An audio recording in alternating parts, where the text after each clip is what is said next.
So I have no doubt that the decisions that the college has made in my case would have resulted directly in the deaths of many patients and also damaging the quality of life of these patients. So if you see somebody, especially in position of power or in position of authority,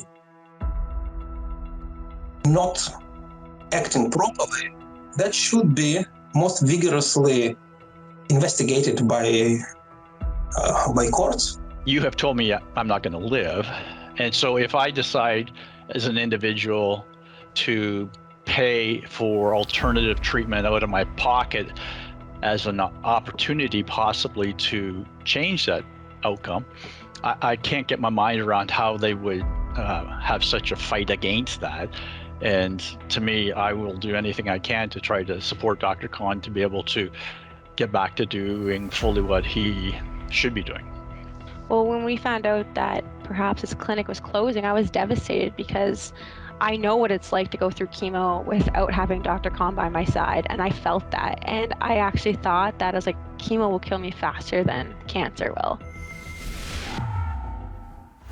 Tamara Ugolini here with Rebel News to bring you an update on the legal undertakings by now unlicensed Ontario physician Dr. Akbar Khan. In a previous report, I interviewed Dr. Khan during a protest out front of the CPSO, that's the College of Physicians and Surgeons of Ontario, in Toronto. At that time, Dr. Khan detailed the ongoing investigation on his medical practice by the CPSO, and he says that he has proof of criminal misconduct by the college in their investigation of him, including fabrication of evidence and obstruction of justice. He has since had his first hearing, so in today's interview, I'm going to get a few words from his paralegal, Mr. Uri Kogan, from Dr. Khan himself, and also hear the accounts of two of his patients. A small business owner named Mike Nichols, who has terminal brain cancer, and a former Team Canada Olympic wrestler, Michelle Fazzari, who had her severe medical concerns disregarded by supposed medical professionals for nearly a year during peak COVID pandemonium before she was diagnosed with stage 4 cervical cancer.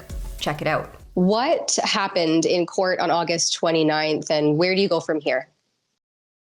Yeah, thanks for having me again, Tamara. So we did go to court. With my paralegal and myself. We went to court to pursue the criminal filing against the college. And what happened was Mr. Kogan did the presentation, and it was quite detailed, and the judge was very interested in what we had to say. She was very attentive. She was not dismissive at all, made a lot of notes, asked some good questions. But because of the complexity of the presentation, we couldn't finish in time. She did have another case. So she's put it over to be completed on September 19th, which is not that far off now. Basically, the way this process works is that if the judge agrees, again with the first judge already did agree that we have prima facie evidence of crimes, and if this judge now on more detailed review of the evidence also agrees, then her duty is to proceed with the criminal prosecution and hand it over to the Crown prosecutor. Due to the nature of the charges, I believe certain charges it is possible for a citizen to prosecute them, and certain charges which are more serious, the Crown has to take over the case. And I think that's the case with our situation. The Crown has to take over. So part of our presentation is also, to implore the Crown that this is a matter of great importance to our society. It's not just about me. This is something that impacts patients all across Ontario. It impacts other doctors as well, because I'm not unique. This is not the first time the college has behaved like this. Apparently, it's quite common.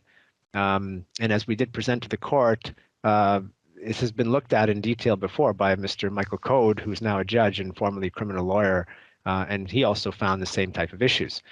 So clearly, we have to convince the Crown that there's a great societal importance to continuing with the prosecution. And also, we have to make sure that we give her enough evidence that she has a reasonable prospect of a conviction. Because the Crown does have the jurisdiction to say, look, we don't think we're going to get a conviction here, therefore we're not going to pursue the charges. We're going to drop the charges. So that is an option, and we have to, again, make sure that the Crown has a strong case, and we believe we do have ample evidence to convince the Crown that this is a very strong case. So that's what we have to do now. Now, speaking of your patients, the last time we spoke, there was a lot of concern there that your patients wouldn't be able to continue the treatments that you were providing to them to their detriment, but that hasn't exactly happened. Can you give us a little bit of the workaround that had to take place there to continue just simply treating the patients who are consensual and in your care? Yeah, so initially what happened when they revoked my license, our patients were left orphaned. We had no other way to treat them. There's no other doctor I know of who would take over their care, mainly because all the doctors in Ontario are scared of the college. They know what the situation is. And also, there's not a lot of doctors who are knowledgeable in the type of treatments that we do. I mean, technically, I could teach a doctor. That's not a big deal, but most of them are afraid. So we were very fortunate that we found a nurse practitioner who's very senior, very experienced, and actually interested in off-label and natural therapies, and he joined the practice. So he's taken over all the patients. He's able to prescribe the treatments, order the tests, and so on. So we were very fortunate that the patient's care is no longer interrupted. It would have had a massive impact if we did not find the right person. I mean, we're lucky to find this nurse practitioner because not only does he have the skills, he also has the interest. And so if we didn't find him, it would have been an absolute disaster. Patients like, patients, for example, who have deadly cancers like glioblastoma, they can't afford to be without their treatment. If you interrupt their treatment for just a few weeks, that's enough to allow the cancer to start growing. And then, of course, it becomes very difficult to get it back under control.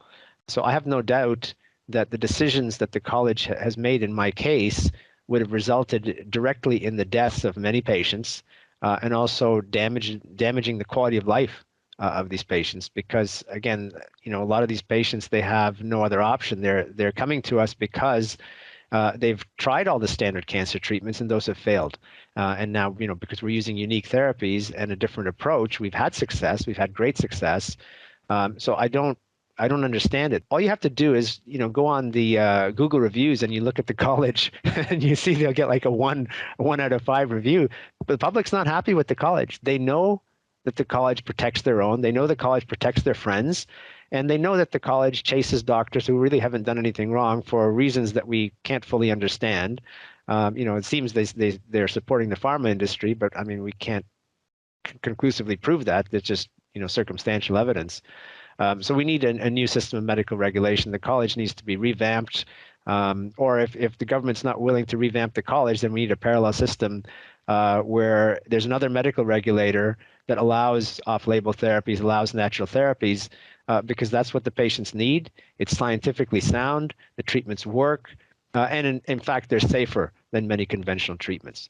So this is what I believe needs to happen, and I just call on all doctors now who have been wronged by the college to come forward, and all patients, if you've put legitimate complaints in about your doctor and you feel the college has protected them unjustly, also please come forward. We've advised our patients that they need to write to the Minister of Health, tell them about their personal issue, and tell them that they want the minister to take action.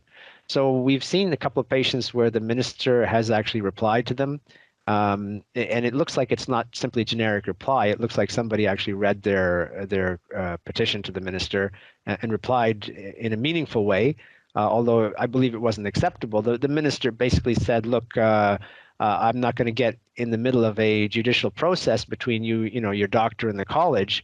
But that's not really what we're asking. What we're asking is that the minister needs to take the college to task over their behavior, which is criminal. And I have the proof. So I'm happy to show the minister the evidence that I have that the college repeatedly commits criminal acts, and they're functioning under provincial legislation. So the minister actually has a duty to correct this. This is not about me. Right. If they've done something wrong to me, of course, I want that fixed too. But the first priority is to launch their own independent criminal investigation of the college and to suspend their powers while this happens. Can you give us a summary of what happened there and how the judge reacted or responded to the claims?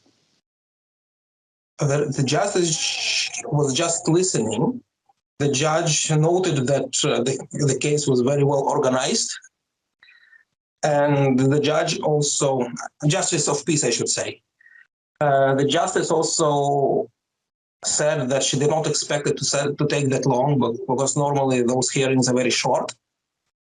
And it took me, well, we started at 9 o'clock, finished at 12:30. So a good chunk of that was just me talking, probably over 2 hours, just me talking. And we did not finish my presentation. And so we had to reschedule to adjourn it to the 19th of September, where I'm planning to finish my submissions. And based on that, if the judge is satisfied that we have over here enough information to open criminal investigations, she will issue process. So hopefully the prosecutor would be satisfied that we have a good case and that there is a reasonable chance of conviction over here and the public interest is there, and they will allow and help with the investigation. So if you see somebody, especially in position of power or in position of authority, not acting properly, that should be most vigorously investigated by courts, by prosecution officers. My name is Mike Nichols. I was diagnosed with terminal glioblastoma just about over 9.5 years ago. It was a sort of a very quick event. They did surgery 12 hours after they discovered the tumor. They took the tumor out as best as they could, and I was told that I had glioblastoma and that I had 12 to 18 months to live. My surgeon, who was at Trillium Hospital, where the surgery was done, after my surgery and in my follow-up, he was quite insistent that I come and see Dr. Khan, which I did. And so probably maybe 3 or 4 months after my surgery, I had my first appointment. We agreed that we would do treatment, and I was doing safe chemo at that stage. And I did that for a period of time, and I have been cancer-free since then. I have regular MRIs done by Juravinski Hospital, and they have come back clear. That sounds like an absolutely amazing outcome for someone who is originally deemed terminal. How has what the CPSO has done in terms of punishing Dr. Khan, how has that affected the treatment that you've been able to receive through him? And what steps or action have you taken to prevent it from happening further?